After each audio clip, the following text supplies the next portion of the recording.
Vamos a continuar con el tema del metabolismo de los lípidos. Vamos a revisar entonces el metabolismo de las lipoproteínas. Ya habíamos dicho previamente que los lípidos exógenos provenientes de la dieta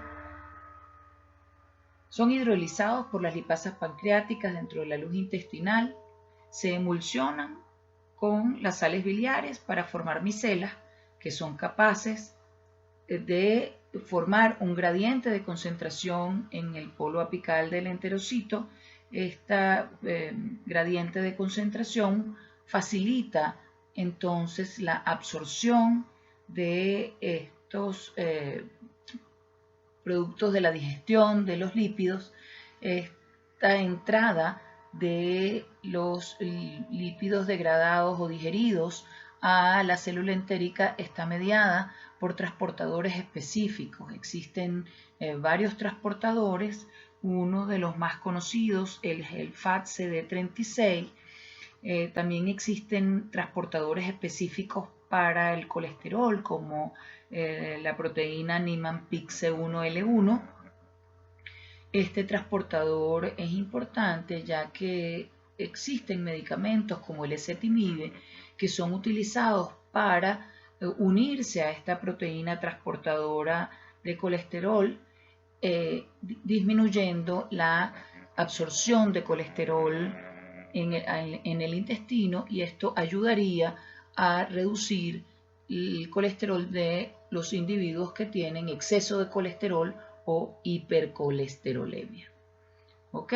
Entonces tenemos transportadores específicos que permiten la absorción de los lípidos digeridos, y al entrar estos lípidos a la célula intestinal, para poder mantener el gradiente de concentración dentro de la célula intestinal, deben unirse a proteínas transportadoras de lípidos, de ácidos grasos, que son las que están representadas en esta gráfica en azul y verde. El destino de estos lípidos o de estos ácidos grasos dentro del enterocito depende de a cuál de estas proteínas se unan, y pueden ir a beta-oxidarse en las mitocondrias para la producción de energía, pueden ir a la síntesis de membranas celulares, o pueden actuar como segundos mensajeros en la señalización intracelular, ser parte de la modulación de la expresión génica dentro del núcleo, o pueden ir a la reesterificación, es decir, al reensamblaje de estos lípidos para la formación de macromoléculas que posteriormente van a ser llevadas a la circulación general para poder transportar estos lípidos exógenos desde la luz intestinal, o ya en este caso desde el enterocito, hacia los tejidos como el tejido muscular y el tejido adiposo, que requieren estos sustratos para llevar a cabo las funciones celulares. Entonces, en el retículo endoplasmático liso se pueden reesterificar estos lípidos digeridos, predominantemente los triglicéridos por la vía de los 2-monoacilgliceroles. Los ácidos grasos deben ser activados, es decir, unidos a la coenzima A por acción de la tioquinasa o de la acetil-CoA sintetasa. Esta enzima une coenzima A al ácido graso formando acil graso. Este acil graso, que es un ácido graso activado, puede esterificarse por acción de la monoacilglicérido acilasa o de la diglicérido acilasa en posición 1 y posición 3 del monoglicérido, formando diglicéridos y posteriormente triglicéridos. Los lisofosfolípidos se unen a acil graso por acción de la enzima lisofosfolípido acilasa, formando fosfolípidos, y el colesterol se une a el acil-CoA graso por acción de la enzima acil-CoA colesterol aciltransferasa o ACAT. Ya teniendo todos estos lípidos reensamblados en el retículo endoplasmático liso, estos van a ser llevados a unirse con proteínas que se sintetizan en el retículo endoplasmático rugoso, en este caso la apoproteína B48. Esta apoproteína se denomina B48 porque sufre en el intestino un proceso de edición y en esta edición solamente se sintetiza el 48% de la proteína B. ¿Ok? Entonces esta apoproteína B, en el caso de la producida en el intestino, es ApoB48, se une como apoproteína constitutiva de esta molécula que denominaremos entonces lipoproteína, que como es de lípidos exógenos se llama kilomicrón. El kilomicrón es una macromolécula de gran tamaño y que es la que permite transportar a los lípidos exógenos provenientes de la dieta desde el enterocito hasta los diferentes tejidos del organismo a través de la circulación linfática. Como son moléculas tan grandes, se llevan a través del tejido linfático, luego desembocan por el conducto torácico hacia la circulación sistémica y ya en la circulación sistémica van a sufrir una gran cantidad de modificaciones que vamos a ver en detalle posteriormente cuando veamos cómo son las lipoproteínas, cómo es su estructura y cuáles son las características de las diferentes lipoproteínas. Como los lípidos no pueden movilizarse en los líquidos corporales debido a su naturaleza hidrofóbica, se requiere que se combinen con proteínas para que puedan viajar por el medio acuoso de la sangre, y eso es lo que se denominan lipoproteínas. Las lipoproteínas son complejos macromoleculares que están constituidos por diferentes lípidos y proteínas que están unidos por enlaces no covalentes y cuya función es el transporte de los lípidos desde los órganos de síntesis, cualquiera que sea este, sea el intestino, sea el hígado, hasta los sitios de su utilización.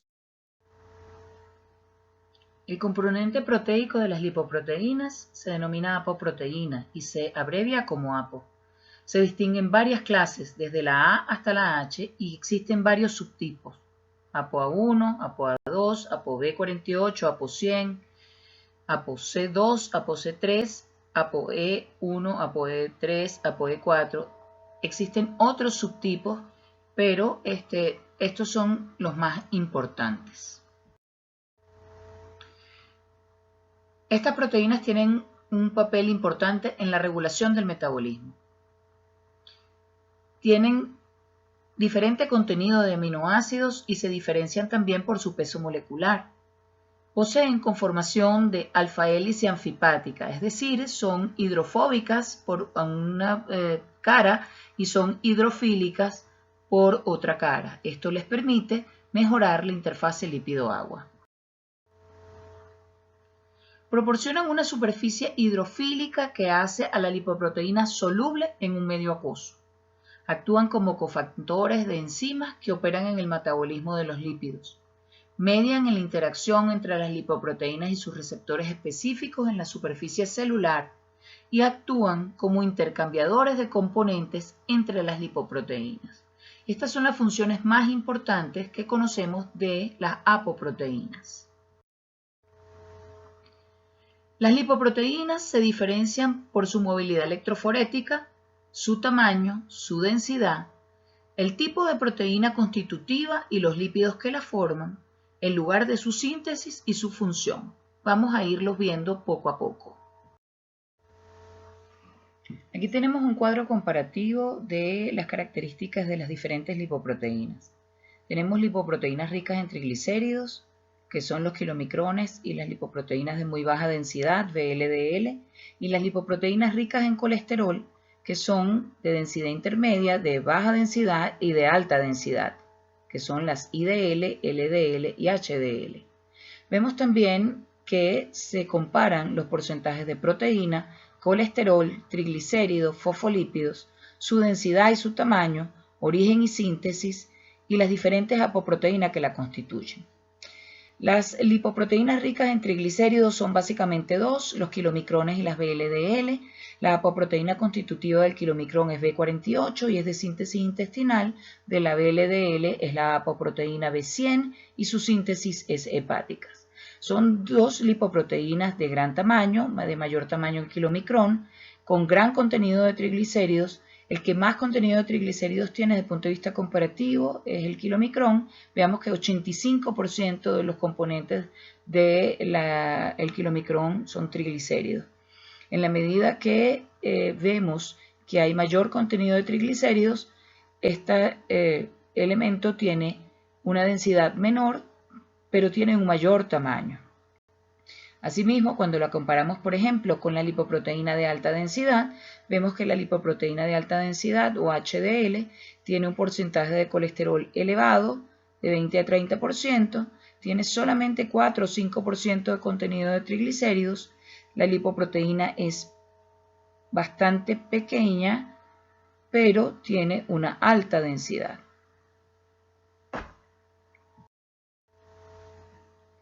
También podemos comparar la función de las distintas apoproteínas.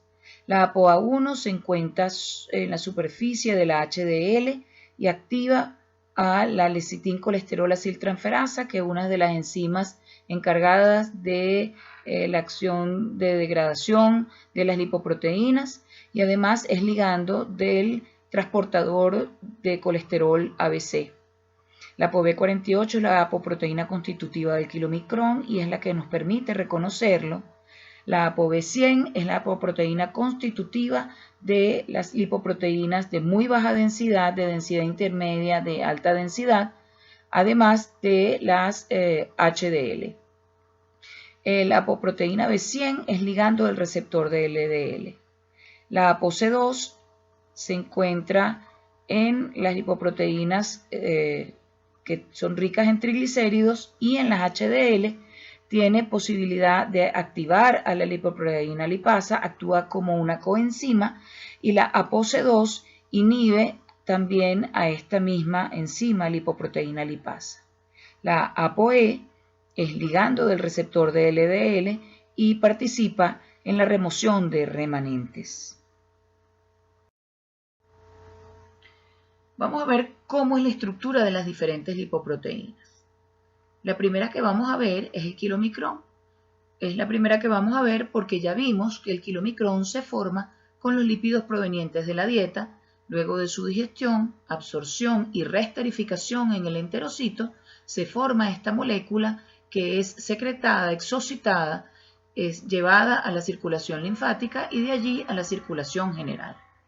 El kilomicrón es una molécula esférica cuya porción central es hidrofóbica, es rica en triacilgliceroles, tiene pocos ésteres de colesterol y está cubierta por la apoproteína B48, que es la que la caracteriza. Está rodeada por una cubierta de fosfolípidos, colesterol libre, ácidos grasos libres, y estos componentes están todos unidos por enlaces no covalentes. Como les dije, cada lipoproteína tiene una apoproteína que la caracteriza.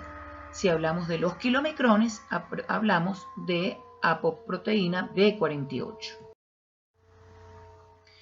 Otra de las lipoproteínas que vamos a ver es la lipoproteína de muy baja densidad, por sus siglas en inglés, Very Low Density, ¿ok? Una lipoproteína de muy baja densidad. Esta lipoproteína tiene un alto contenido de triglicéridos, un poco menor que los kilomicrones, tiene un poco más de ésteres de colesterol, y su apoproteína constitutiva es la ApoB100. A partir de la VLDL, de la modificación de esta lipoproteína, se obtiene la LDL, que son lipoproteínas de baja densidad. Tiene mayor cantidad de ésteres de colesterol y menor cantidad de triglicéridos, y tiene como apoproteína constitutiva la misma ApoB100, ya que es una modificación de la VLDL. Entonces, las lipoproteínas se clasifican según su densidad. Mientras mayor es el contenido de triglicéridos de la partícula, menor es su densidad.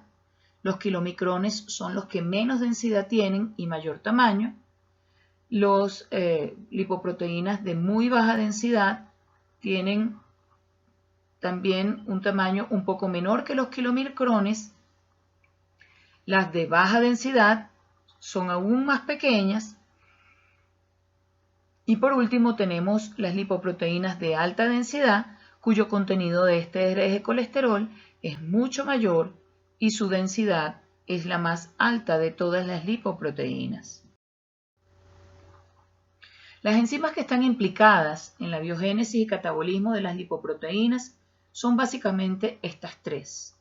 La lipoproteína lipasa, que la denominamos LPL, la lecitin-colesterol aciltransferasa, LCAT. Fíjense que se parece a la ACAT, que era la acil-CoA-colesterol aciltransferasa, pero tienen diferencias importantes. La acil-colesterol aciltransferasa es una enzima que es citosólica y que ayuda a la esterificación de ácidos grasos en el colesterol. La LCAT es una enzima que está circulante, que está en la superficie de las lipoproteínas, particularmente de la HDL, ¿ok? Y esterifica sí el colesterol, pero a partir de la lecitina. Ya vamos a ver cómo son las reacciones. Adicionalmente tenemos la lipasa hepática, que tiene acción también sobre los triacilgliceroles. Existen algunas proteínas que son transportadoras y transferidoras de lípidos. Una de ellas es esta glicoproteína, que es la proteína transferidora de ésteres de colesterol o CETP, que facilita la transferencia de ésteres de colesterol y de triglicéridos desde las HDL hasta las lipoproteínas que contienen ApoB como marcador o como apoproteína constitutiva. También tenemos otra glicoproteína que es transferidora de fosfolípidos, la PLTP, que facilita la transferencia entonces de remanentes desde los remanentes de fosfolípidos al HDL, es decir, que facilita la fusión de partículas remanentes. Sabemos que los kilomicrones entonces son sintetizados en el intestino con lípidos exógenos provenientes de la dieta, son empaquetados en forma de lipoproteínas. Estos kilomicrones de gran tamaño viajan por la circulación linfática hasta la circulación sistémica. Cuando llegan a la sangre son capaces de colisionar con otras lipoproteínas que están en la sangre y de compartir apoproteínas. Vemos acá entonces que luego que el kilomicrón es exocitado, llega a la circulación sistémica y puede colisionar con la HDL. La HDL le transfiere apoproteínas como la apoproteína C2 y la apoproteína E. El kilomicrón, que hasta ahora se llamaba kilomicrón naciente, al colisionar con la HDL y al ser transferidas estas apoproteínas a su superficie, se denomina entonces ahora kilomicrón maduro. El kilomicrón maduro viaja por el torrente sanguíneo hacia los capilares sanguíneos de los diferentes tejidos donde se encuentra la enzima lipoproteína lipasa, que es la enzima que va a degradar a los triacilgliceroles contenidos en esta lipoproteína. La lipoproteína lipasa está anclada en el endotelio vascular y cuando el kilomicrón viaja por la sangre, se consigue con esta enzima, con la lipoproteína lipasa. Requiere ApoC2 para ser activada. La lipoproteína lipasa tiene como sustrato triglicéridos y los productos son glicerol y ácidos grasos libres. No tiene especificidad por ninguno de los enlaces tipo éster en posición 1, 2 y 3. Quiere decir que los degrada y produce entonces ácidos grasos y glicerol. Por ser el contenido de triglicéridos del kilomicrón grande o muy importante, cuando son degradados por la lipoproteína lipasa, esta lipoproteína disminuye su tamaño y estos ácidos grasos de los cuales se ha obtenido de esta reacción pasan a los diferentes tejidos o se unen a la albúmina y pueden viajar por la sangre hasta que llegan, por ejemplo, al hígado, donde serían captados y reutilizados. Hay otra enzima que interviene en el catabolismo del kilomicrón, que es la lecitincolesterol aciltransferasa. La LCAT está en la superficie de la HDL. En una nueva colisión que puede sufrir el kilomicrón con la HDL, la enzima lecitincolesterol aciltransferasa toma ácidos grasos de la lecitina y esterifica el colesterol no esterificado de la HDL, y la proteína transportadora de ésteres de colesterol, la CETP, transfiere triglicéridos desde el kilomicrón hasta la HDL y en reversa ésteres de colesterol hasta el kilomicrón. Este kilomicrón, que ha sido producto de la catálisis enzimática de la lipoproteína lipasa y de la lecitincolesterol aciltransferasa, ahora se denomina kilomicrón remanente.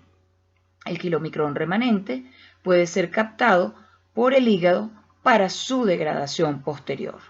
Entonces vemos cómo esta lipoproteína que se sintetiza en el intestino lleva ácidos grasos a los diferentes tejidos y posteriormente es degradada en el hígado.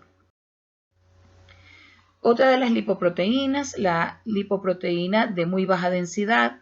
Esta lipoproteína es sintetizada en el hígado. Su catabolismo es muy similar al del kilomicrón. Es sintetizada por lípidos endógenos, es decir, lípidos producidos o sintetizados directamente en el hígado. Entonces, cuando sale la VLDL al torrente sanguíneo, colisiona igualmente con la HDL le transfiere apoproteína C2 y ApoE. Esta lipoproteína VLDL madura, viaja por el torrente sanguíneo, consigue la lipoproteína lipasa anclada al endotelio vascular. Esta lipoproteína lipasa es activada por ApoC2, se degradan los triacilgliceroles, además puede ser sustrato de la lecitincolesterol aciltransferasa, que está en la superficie de las HDL y se intercambian triglicéridos y ésteres de colesterol entre estas dos lipoproteínas. La lipoproteína, la VLDL, que sería el remanente de la VLDL, se va a llamar lipoproteína de densidad intermedia o IDL. Estas IDL pueden ser captadas por el receptor hepático y pueden ser eliminadas de la circulación sistémica o pueden ser sustratos de otra enzima, la lipasa hepática, y cuando son sustratos de la lipasa hepática que se termina, digamos, de degradar todos los triacilglicéridos de estas lipoproteínas, quedando ésteres de colesterol básicamente en la estructura lipoproteica, esa se denomina lipoproteína de baja densidad, LDL. Vemos que la apoproteína constitutiva tanto de la VLDL como de la IDL y de la LDL son las ApoB100. Entonces, vemos cómo una lipoproteína cuya síntesis es hepática con productos de la síntesis endógena de lípidos van a través del torrente sanguíneo llevando ácidos grasos a los diferentes tejidos y posteriormente el remanente de la VLDL, es decir, las lipoproteínas de densidad intermedia, pueden ir a dos vías, sea a la captación hepática o su transformación por acción de la lipasa hepática a las lipoproteínas de baja densidad. Entonces, la acción de las enzimas sobre la lipoproteína, ya sea el kilomicrón o sobre la VLDL, permite obtener lipoproteínas de menor tamaño y de mayor densidad. Cuando hablamos de la VLDL, la acción combinada de la LPL y de la LCAT sobre las VLDL, produce lipoproteínas de densidad intermedia. Una fracción puede ser captada por los receptores de ApoB-E o ApoE que se encuentran en el hígado para luego ser internalizadas y degradadas, y la otra porción, aproximadamente el 60%, puede ser sustrato de la lipasa hepática que cataboliza el resto de los triacilgliceroles y tiene como producto la formación de lipoproteínas de baja densidad o LDL. Las LDL son lipoproteínas que tienen ApoB100, son finalmente captadas por el hígado y otros tejidos a través de un receptor específico para la LDL y pueden ser captadas además sin mediación del receptor. Dependiendo de si son captadas por su receptor específico o sin mediación del receptor, pueden tener destinos diferentes y pueden producir efectos metabólicos diferentes, inclusive hasta efectos patológicos. Existe una relación importante entre el catabolismo de las LDL y el metabolismo del colesterol. Los receptores para esta lipoproteína de baja densidad reconocen la ApoB100 y están distribuidos en fibroblastos, en las gónadas, en las células musculares, los hepatocitos y otros muchos tejidos. Este receptor de las LDL se encuentra en invaginaciones o en hoyos de la membrana que están recubiertos por clatrina. La unión de las LDL con su receptor induce la endocitosis del complejo, es decir, produce un endosoma y se fusiona con los lisosomas. Vamos a verlo ahora en un gráfico. Los receptores son reciclados, reaparecen en la superficie celular y el colesterol libre puede ser reesterificado por acción de la enzima acil-CoA aciltransferasa. La regulación intracelular del contenido de colesterol está mediada por varios mecanismos. Uno de ellos es la modulación de la actividad de la enzima hidroximetilglutaryl-CoA reductasa, que se abrevia HMG-CoA reductasa, que es la principal enzima de la colesterolgénesis y es una enzima altamente regulada. También se puede producir inducción o represión, es decir, una modificación de la expresión de la actividad del receptor de LDL. La cantidad de hormona esteroidea de ácidos biliares que se sintetizan puede modular el contenido de colesterol intracelular, así como la estimulación de la actividad de la ACAT para producir ésteres de colesterol, disminuyendo entonces así la cantidad de colesterol libre. También es una forma de regular la cantidad de colesterol intracelular. Vemos acá en esta gráfica, tenemos la LDL y tenemos una célula con un receptor LDL específico, que se denomina allí RLDL. La LDL se une a su receptor específico que se encuentra en una invaginación que está recubierta por clatrina. La clatrina guía la formación de un endosoma donde está contenido el receptor y la lipoproteína. En este endosoma ocurre una separación del receptor y el receptor entonces es reciclado y es recolocado en la superficie celular para permitir que se incorporen más lipoproteínas al interior de la célula. En este endosoma, cuando se separa el receptor, se une posteriormente la lipoproteína que está englobada a un lisosoma y los lisosomas entonces degradan a sus componentes más básicos, aminoácidos, ácidos grasos libres, a esta lipoproteína. Y el colesterol puede almacenarse en forma de ésteres de colesterol o puede formar parte de los mecanismos de regulación para la formación de otros compuestos de su incorporación en la membrana celular etc. Vemos acá cómo la síntesis de los receptores de LDL pueden modular la cantidad de colesterol intracelular. Si hay un aumento del colesterol dentro de la célula, se disminuye la síntesis del receptor del LDL, impidiendo que se capten estas lipoproteínas dentro de la célula. Cuando existe un incremento del colesterol intracelular, la hidroximetilglutaril-CoA reductasa disminuye su actividad, es inhibida y la inhibición de esta enzima disminuye entonces toda la vía de síntesis de colesterol y además el incremento de colesterol libre aumenta la actividad de la ACAT, produciendo entonces colesterol esterificado para su almacenamiento.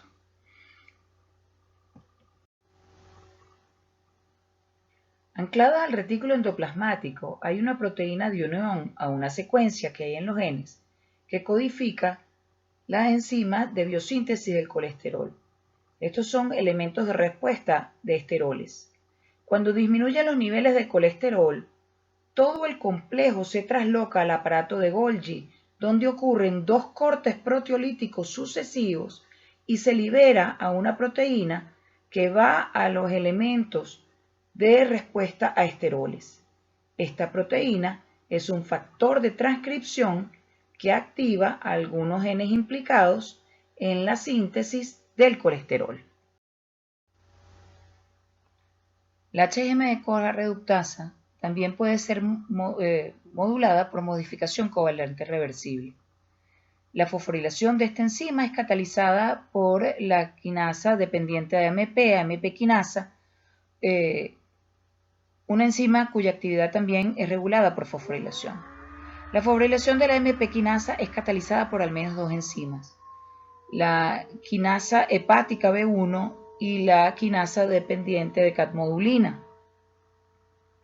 Hormonas como el glucagón y las catecolaminas afectan negativamente la biosíntesis del colesterol.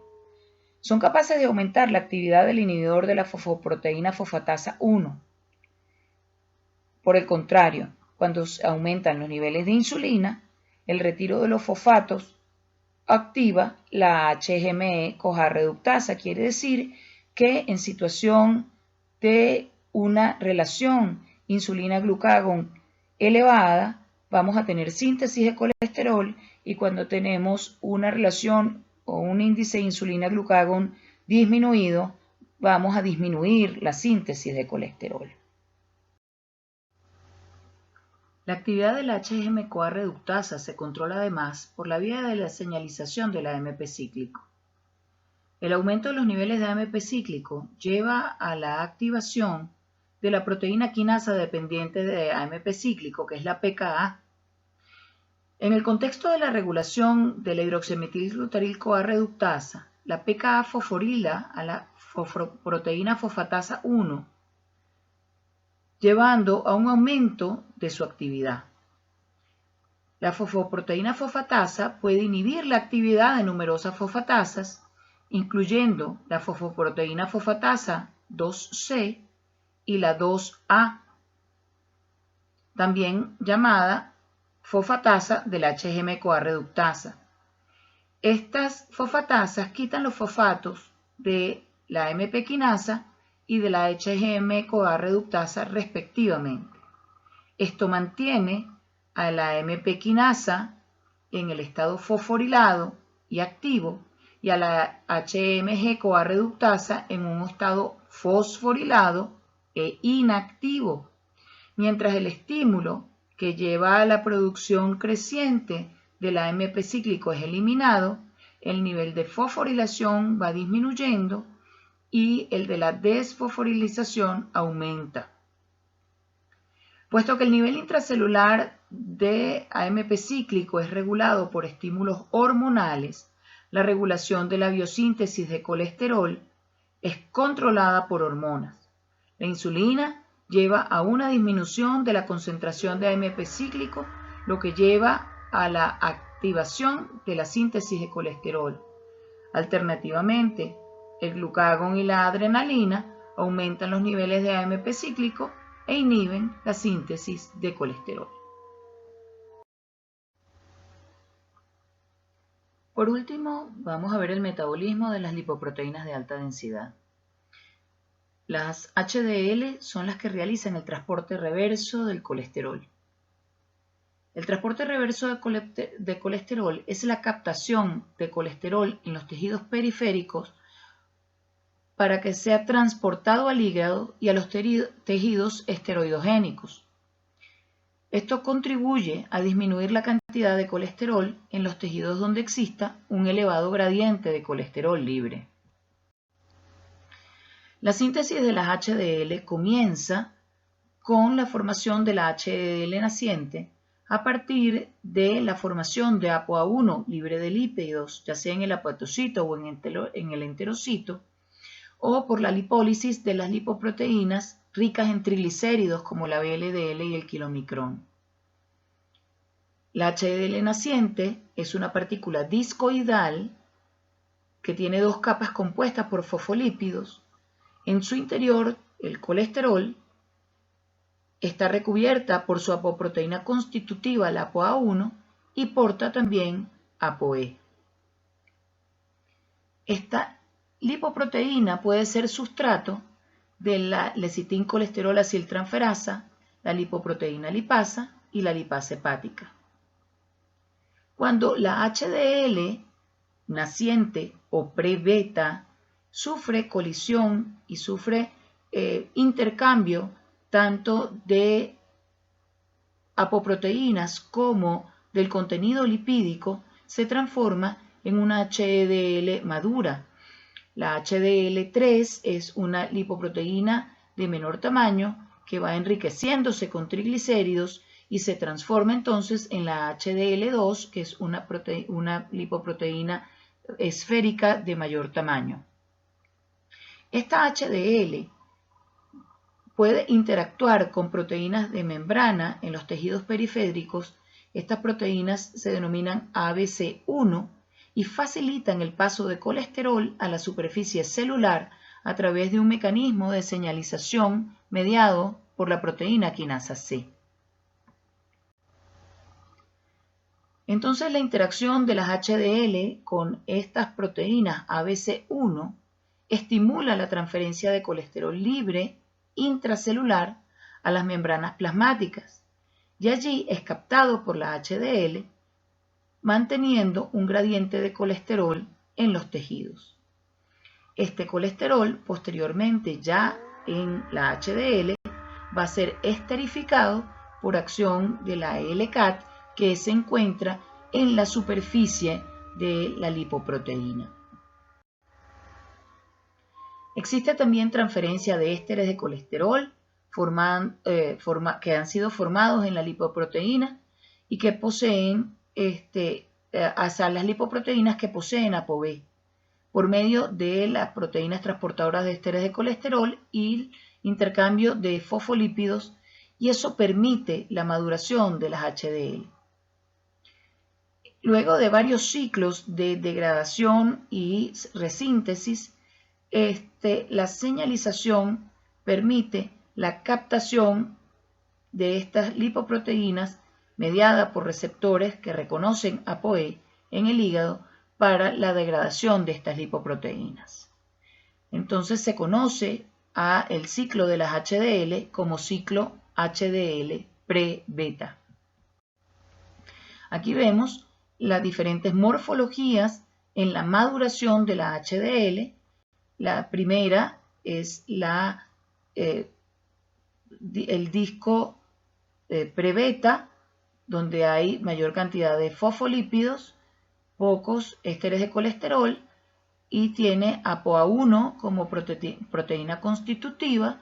Ya vemos en la HDL3 que aumenta los ésteres de colesterol y la forma esférica de mayor tamaño de la HDL2 cuando ha sido ya madurada la lipoproteína.